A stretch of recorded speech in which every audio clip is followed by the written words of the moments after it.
आज के समय में हर जगह एआई मीटिंग असिस्टेंट्स की बात हो रही है। एक तरफ हमारे पास ऐसी कमाल की तकनीक है जो घंटों की बातचीत को चंद मिनटों में टेक्स्ट और समरी में बदल देती है, और दूसरी तरफ प्रोफेशनल माहौल में कुछ बहुत ही सख्त नैतिक और कानूनी सीमाएं हैं जिनका पालन करना बेहद जरूरी है। आज के इस विश्लेषण में इसी तकनीक और नैतिकता के दिलचस्प संगम को गहराई से समझा जाएगा। अब सबसे बड़ा सवाल यही आता है कि जब एआई किसी संवेदनशील बोर्ड रूम या क्लोज डोर मीटिंग में प्रवेश करता है तो वास्तव में क्या होता है। जब इस तरह के ऑटोमेटेड रिकॉर्डिंग टूल्स को बिजनेस और लीगल माहौल में लाया जाता है तो ये सिर्फ काम को आसान बनाने की बात नहीं रह जाती। ये डेटा सुरक्षा, प्राइवेसी और विश्वास से जुड़ा एक बहुत बड़ा मुद्दा बन जाता है। आइए देखते हैं कि इस चर्चा में किन खास बातों पर फोकस किया जाएगा।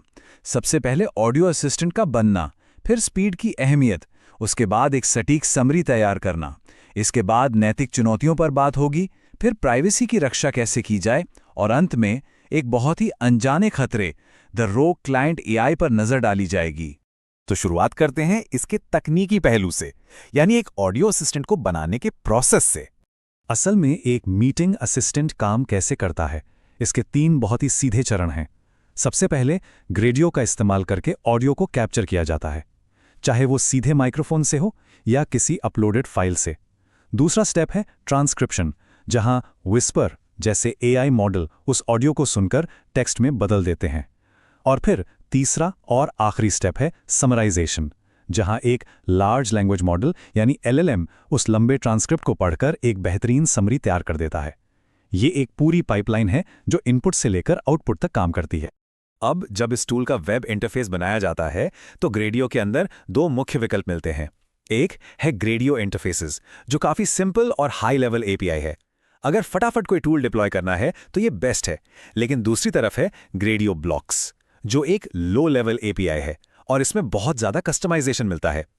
चूंकि मीटिंग असिस्टेंट में कई स्टेप्स होते हैं, जैसे पहले ऑडियो से टेक्स्ट और फिर टेक्स्ट से समरी, तो ब्लॉक्स के जरिए इस पूरे डेटा फ्लो को बहुत आसानी से कंट्रोल किया जा सकता है। टूल तो बन गया, लेकिन अब बात करते हैं एक बहुत ही क्रिटिकल रिक्वायरमेंट की, और वो है स्पीड। जरा इस रियल वर्ल्ड स्पीड टेस्ट के अंतर को देखिए। जब इन एआई मॉडल्स को रन किया गया तो ग्रोक फ्रेमवर्क ने मात्र 0.9 सेकंड में नतीजे दे दिए। वहीं दूसरी तरफ ओपन एआई के GPT-4o मिनी को लगभग 7.5 सेकंड का समय लगा। लाइव बातचीत के दौरान 7.5 सेकंड का इंतजार बहुत लंबा होता है। यही वजह है कि लाइव ट्रांसक्रिप्शन में किसी भी रुकावट से बचने के लिए एक सुपरफास्ट इन्फरेंस इंजन का होना बिल्कुल जरूरी है। तेज स्पीड के बाद बारी आती है उस कच्चे डेटा या ट्रांसक्रिप्ट से एक काम की और परफेक्ट समरी निकालने की। मशीन से सही काम निकलवाने का सीधा सा नियम है उसे सही निर्देश देना। एक बेहतरीन समरी के लिए प्रॉम्प्ट में 5 चीजों का होना जरूरी है। पहला, क्लैरिटी, एआई को एकदम सटीक निर्देश देना। दूसरा, कॉन्टेक्स्ट या संदर्भ समझाना।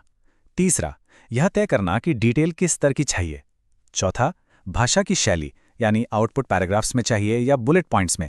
और पांचवा, उन खास सवालों को शामिल करना जिनके जवाब उस मीटिंग से चाहिए।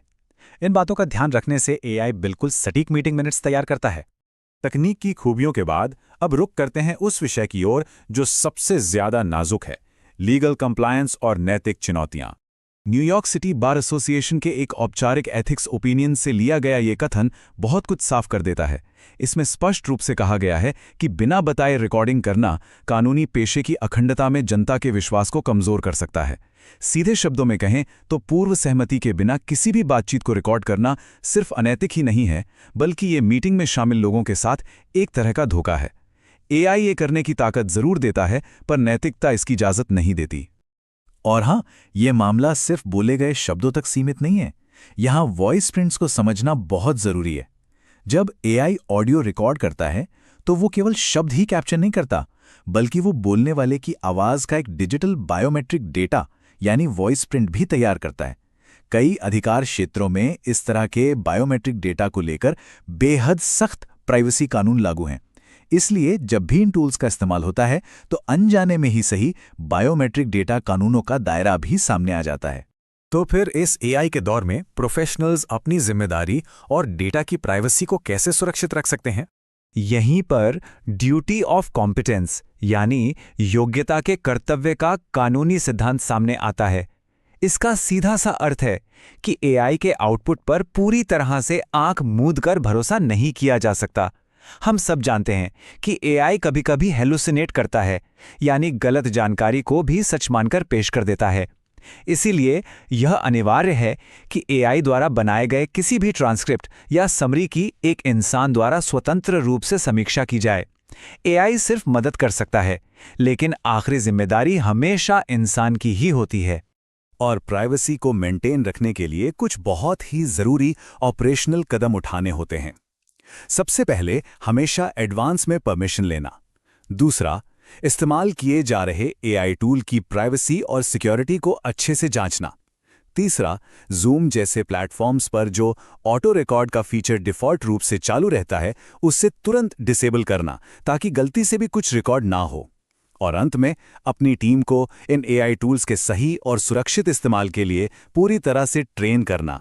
सब कुछ सुरक्षित करने के बाद भी एक खतरा ऐसा है जिस पर शायद हमारा कंट्रोल नहीं होता, और वो है द रोग क्लाइंट एआई। कल्पना कीजिए कि मीटिंग में कोई बाहरी व्यक्ति चुपचाप अपना खुद का एआई टूल ले आए, जिसकी किसी को जानकारी न हो। यहाँ दो अलग अलग परिदृश्यों को समझना होगा। एक है अटर्नी कंट्रोल्ड एआई। ये वो इंटरनल टूल्स हैं जिनकी सिक्योरिटी जांची गई है और ये तय है कि डेटा कहाँ स्टोर होगा। और दूसरा है क्लाइंट कंट्रोल्ड एआई, यानी बाहरी थर्ड पार्टी टूल्स जिनके बारे में कोई जानकारी नहीं है। ये टूल्स गोपनीय बातचीत का इस्तेमाल अपने मॉडल्स को ट्रेन करने के लिए कर सकते हैं, जिससे प्राइवेसी और कानूनी विशेषाधिकार पूरी तरह से खतरे में पड़ जाते हैं। तो ऐसे अनजान टूल्स के जोखिम से कैसे बचा जाए? इसके लिए 3 प्रैक्टिकल रणनीतियां अपनाई जा सकती हैं। पहला, सीधे तौर पे ये रिक्वेस्ट करना कि मीटिंग के दौरान कोई भी बाहरी टूल इस्तेमाल ना हो। दूसरा, एग्रीमेंट्स में एक स्पष्ट डिस्क्लेमर जोड़ना कि अगर बाहरी टूल का इस्तेमाल होता है तो डेटा सुरक्षा की कोई जिम्मेदारी नहीं होगी। और तीसरा, क्लाइंट्स को साफ शब्दों में चेतावनी देना कि ऐसे अनवेरिफाइड टूल्स के इस्तेमाल से उनकी खुद की गोपनीय जानकारी पब्लिक हो सकती है। इस पूरी चर्चा के अंत में एक बहुत ही गहरा सवाल मन में रह जाता है। जैसे जैसे एआई मीटिंग में बोले गए हर एक शब्द को सुन रहा है, तो वास्तव में इन रहस्यों को कौन सुरक्षित रख रहा है? तकनीक भले ही काम को आसान बना रही हो, लेकिन डेटा का असली कंट्रोल किसके हाथ में है, ये समझना आज के समय की सबसे बड़ी जरूरत है। इस सवाल पर विचार जरूर कीजिएगा। इस विश्लेषण में साथ जुड़ने के लिए बहुत बहुत धन्यवाद।